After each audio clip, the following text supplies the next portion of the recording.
Hi, Dan here again. I wanted to make sure that everyone was clear about a couple things. I've had a few questions. First off, Monet did nothing wrong. It's exactly the way light does behave when you're outdoors. My point was, in his painting that you see here, there are two light sources. One's the blue sky, and the second light source is the sun. And that's where I say that this all came from, this warm light, cool shadows, or cool light, warm shadows indoors, just because I want to make sure there's no mistake about that. Monet did an absolutely wonderful job on his painting.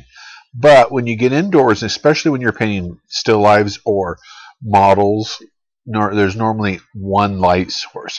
And my point is, warm light source will give you warm shadows, and a cool light source will still give you cooler shadows, cooler than what they would be if the light sources were reversed.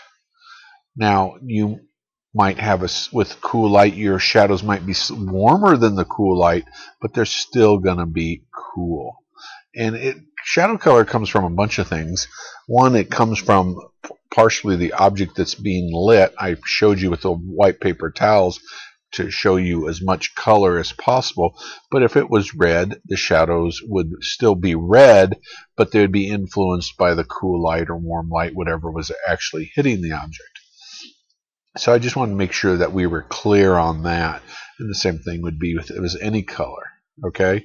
And the reason this is important is, for example, if you had something that was a warm light and you put a cool shadow on it, that very often makes your paintings look dirty, especially if you're painting human flesh.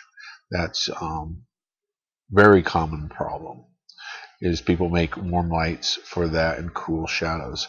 So I just wanted to make sure that everyone was totally clear on that, and it is very important, so I want to be as clear as possible, and that's what happens when you take a 30-minute lecture and cram it into a 5-minute video. But that's the way it is. So if you have any questions about it, feel free to leave it in the comments or email me or visit me on Facebook on my tips page, which is Oil Painting Tips and Tricks. And there's an open discussion board where I encourage you to ask questions and I will answer them. You have a fantastic day, and I hope that clarifies any misconceptions about this.